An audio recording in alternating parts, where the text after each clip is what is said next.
Hai, Assalamualaikum warahmatullahi wabarakatuh dan salam sejahtera ya pelajar-pelajar.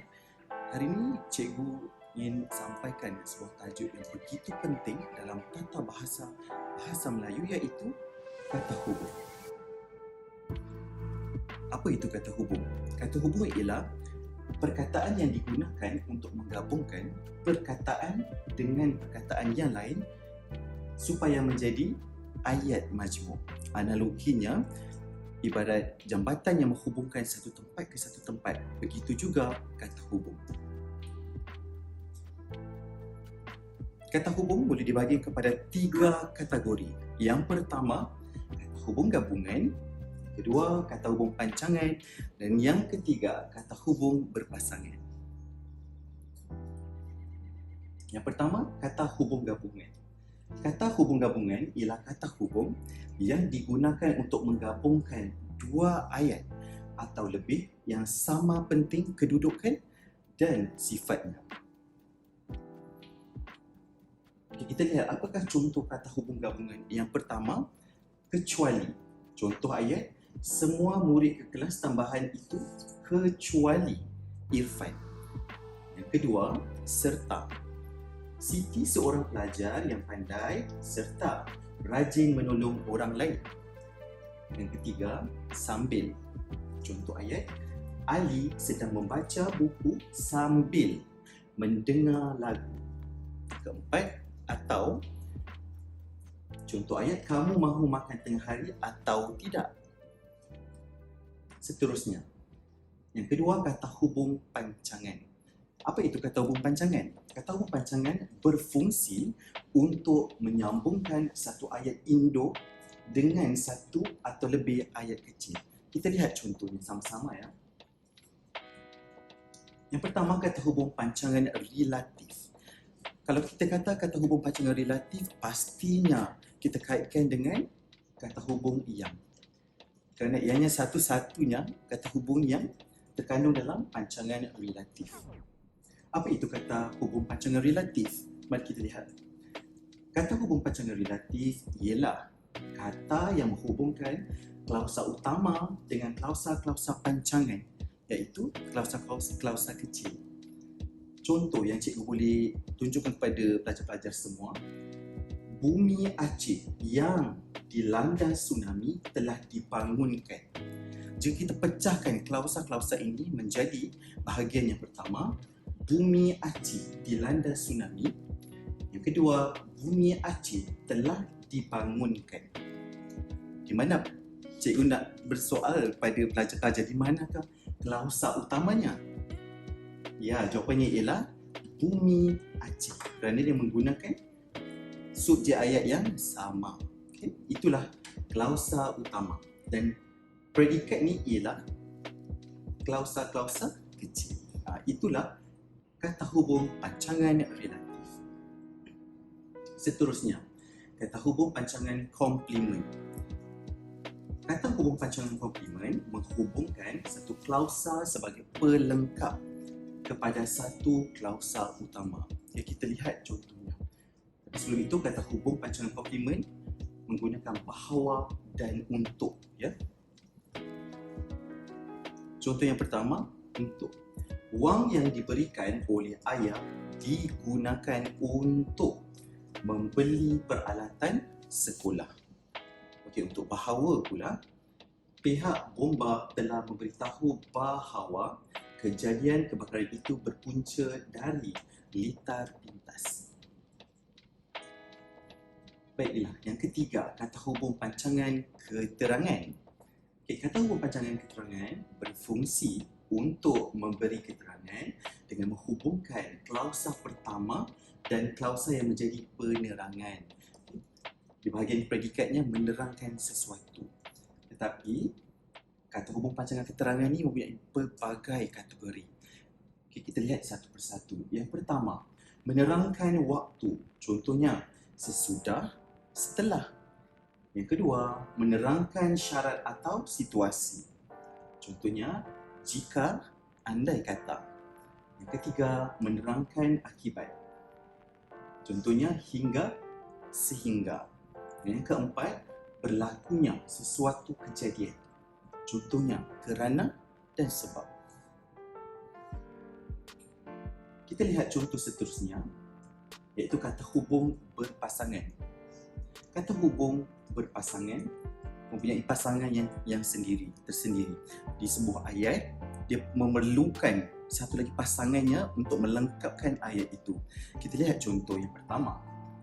Bukan sahaja dan bahkan juga. Contoh ayat yang cikgu boleh kongsikan dengan pelajar-pelajar. Ali bukan sahaja seorang pelajar yang cemerlang dalam pelajaran, bahkan juga dia seorang yang aktif bersukan. Nampak kan penggunaan kedua-duanya itu. Yang kedua, cikgu bagi contoh, daripada lebih baik. Sebagai contoh, daripada awak duduk saja-saja, lebih baik awak membaca buku. Okay? Baiklah, penggunaan daripada dan lebih baik dalam ayat tersebut. Dan yang ketiga, walaupun dan namun. Baiklah, contoh ayat dia, walaupun dia seorang yang kurang berkemampuan, namun dia seorang yang rajin ke sekolah. Baiklah, soalan kata hubung. Yang pertama, Jazimi menghadiahkan ibunya sehelai baju, A dan B kecuali, C tetapi, D sambil. Seutas jam sempena hari jadi ibunya yang ke-50. Apakah jawapannya, pelajar-pelajar? Baiklah, kita semak satu persatu ya. Jazimi menghadiahkan ibunya sehelai baju dan digunakan untuk maklumat yang setara ataupun lebih daripada satu maklumat. B digunakan untuk kecuali. Kecuali ialah maklumat yang kontradiksi, yang berbeza dengan maklumat sebelumnya. C tetapi. Tetapi juga maklumat yang kontradiksi, yang berbeza dengan maklumat sebelumnya. Dan D ialah sambil. Sambil ini digunakan untuk dua pekerjaan yang dilakukan dalam satu masa yang sama. Baiklah, antara A, B, C dan D jawapannya ialah A dan.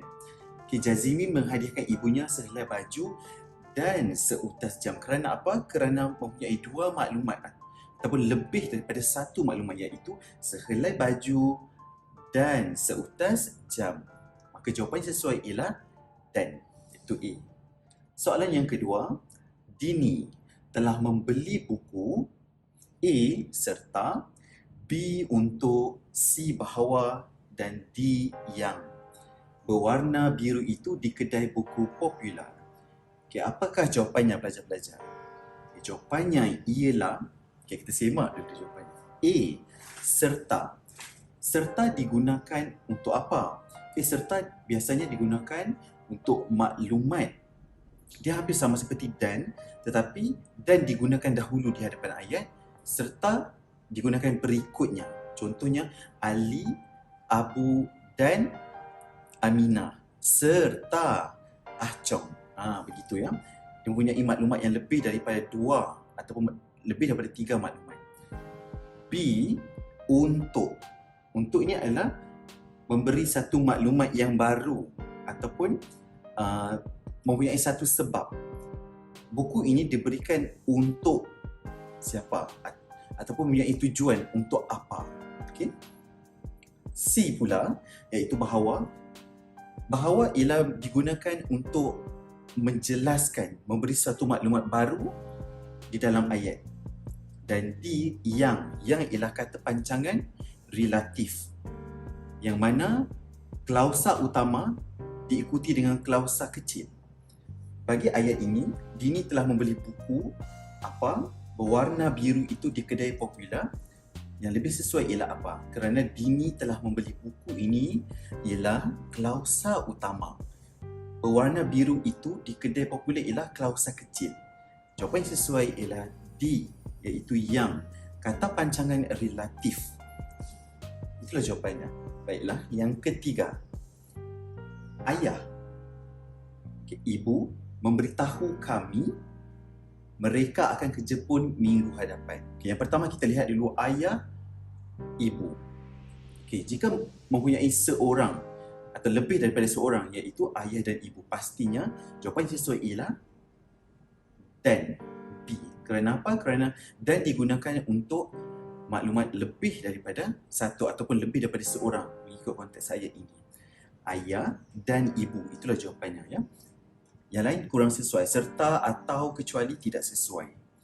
Memberitahu kami bahawa. Bahawa ni apa? Digunakan untuk menjelaskan suatu maklumat yang baru di dalam ayat. Kita lihat, mereka akan ke Jepun minggu hadapan. Bermakna ini adalah maklumat baru di dalam ayat. Bermakna kata hubung bahawa paling tepat di dalam penggunaan ayat ini. Itu sahaja untuk kata hubung bagi sesi kali ini. Cikgu harap ia memberi panduan kepada pelajar-pelajar semua untuk digunakan dalam sesi pembelajaran di sekolah. Semoga ketemu lagi di sesi yang akan datang. Bye!